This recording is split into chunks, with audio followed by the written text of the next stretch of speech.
We're here today with my colleague Martha. She's an Ayurveda practitioner in Germany and in Spain, and we wanted to discuss some symptoms of hormonal imbalance and a reproductive system disorder. In cases, for example, of either irregular menstruation or maybe painful menstruation, which I hear a lot, a lot of women that come have either blood clots or have irregular menstruation or have very painful menstruation.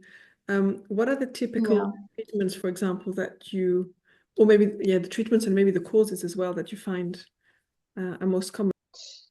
Yeah, well, normally there is a stress component in all these irregularities, right? And linked to Ayurveda, of course, irregularities there is a hormone imbalance. So we need to do something for the hormones to get balance, but their life in general to get balance, right? That's why I was mentioning the stress. In Ayurveda, stress is main caused by Vata dosha. That means the air in the body is getting more and more, right? And one of the typical symptoms is like a lot of thoughts that are in loop, right? Repeating, recurring thoughts, fear, even insomnia. These are one of the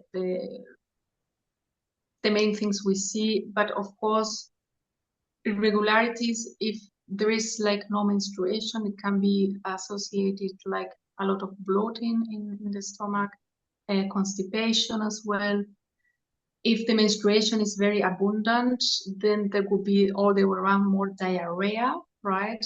Going more frequently to the toilet because there is a lot of heat in the body. That would be more pitta, right? So we need to differentiate, okay, which type of irregularity it's there. But one of the main things is to get the body in balance and to get the stress component away, so we can relax the body and the mind, right?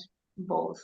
And it depends on the case. There are different strategies, right?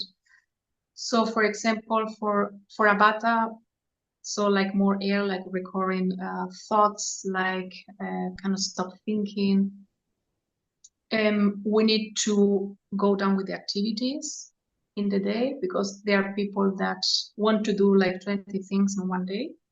So it's important to reduce the activities and to do something to relax their mind, like meditation or pranayama, breathing exercises, which really helps the mind to calm down. And then like put oil on their body because this is a way of nurturing their nerves and getting their system down. Yes. Is that any type of oil, or are there specific that you use in terms of the type of disorders? For this one, of course there are Ayurvedic oils which are very good, like Mahanarayana or Dampantara oil. If it is a Vata person type as well, right? But normally, and the easiest one to get is sesame oil, right? You can buy it in any ecological shop. Of course, it should be ecological quality, cold pressed, right? And then you just have to warm it in Mary bath, and then you put it on your body like a cream, right? And you just leave it for 20 minutes to have the effect, to get really deeper into the body tissues, and then you just have a shower.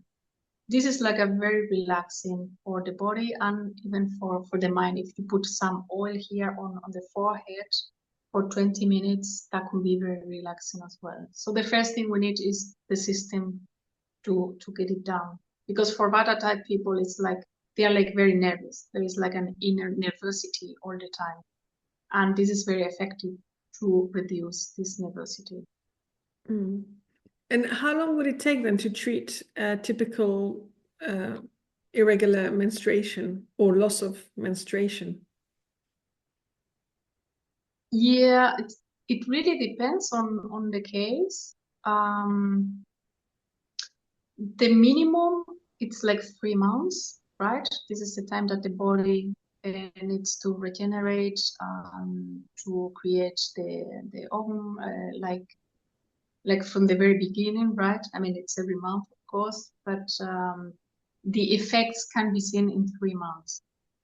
But I had some experiences where it took a little bit earlier and other that it took longer.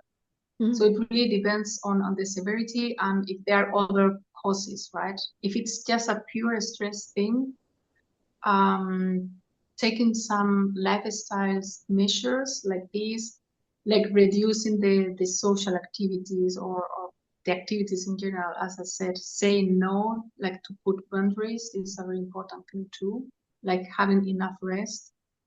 Um, then it can get very easily. Of course, we need to see, okay, is there any minerals or anything missing in the body, like iron or vitamin B12, things like that. But if not, just having rest, relaxing the mind and the body can be very effective if they stick to it, of course. The most challenging sometimes is to make the change, right? Constitutions have, like the Vata area constitution, have more stress and anxiety as a base.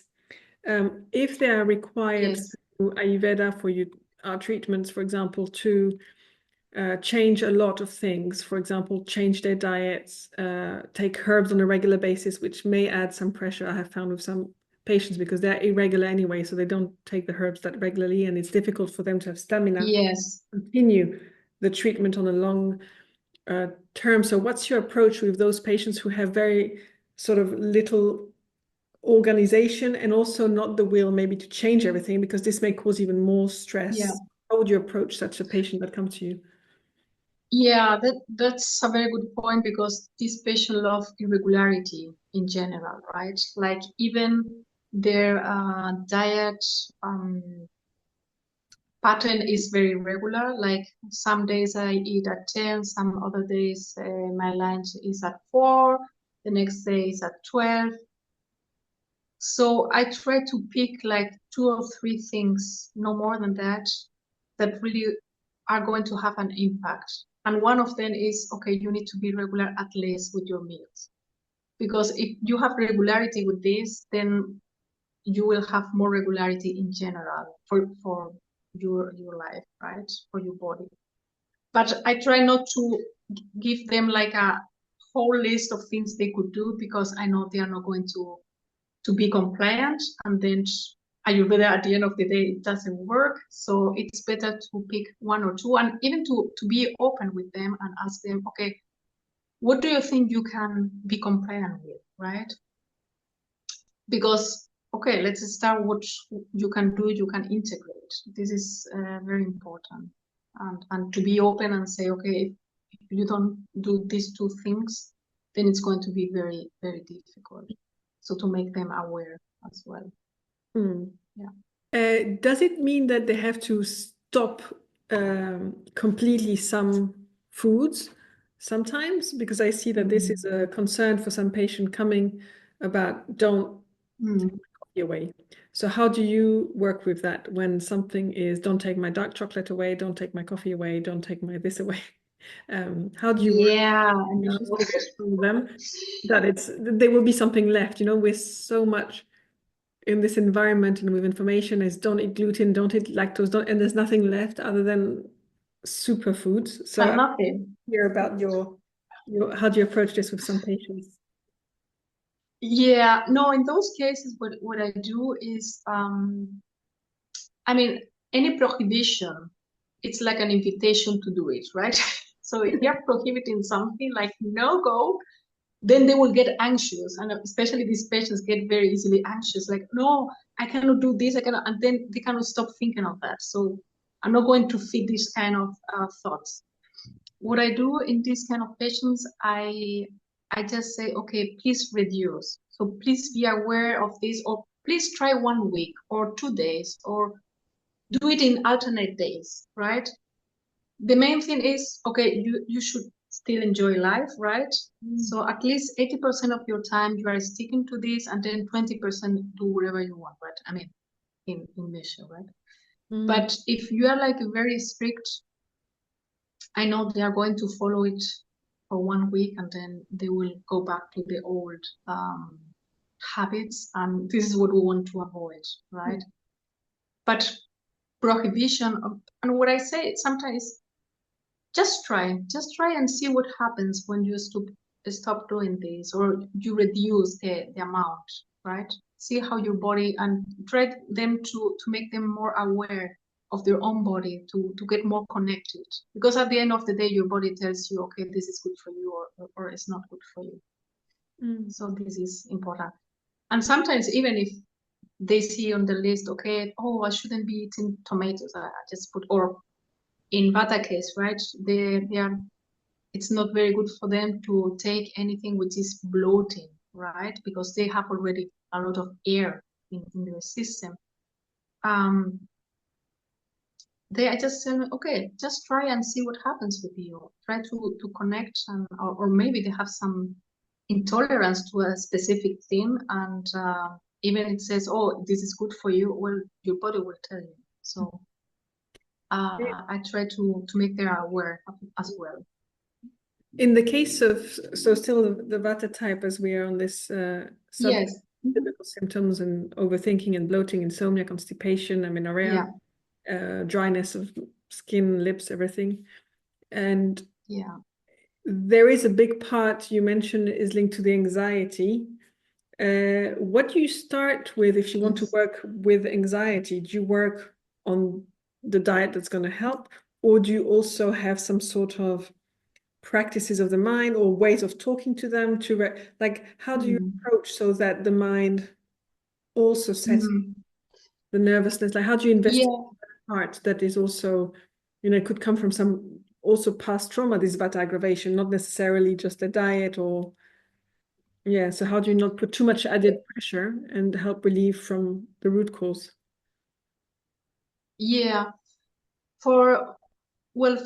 To treat anxiety in this kind of patients, I ask them to start, for example, with 5 minutes pranayama breathing exercises, which mean, okay, it's only 5 minutes. You make your first approach to this kind of relaxation of mind exercise, right?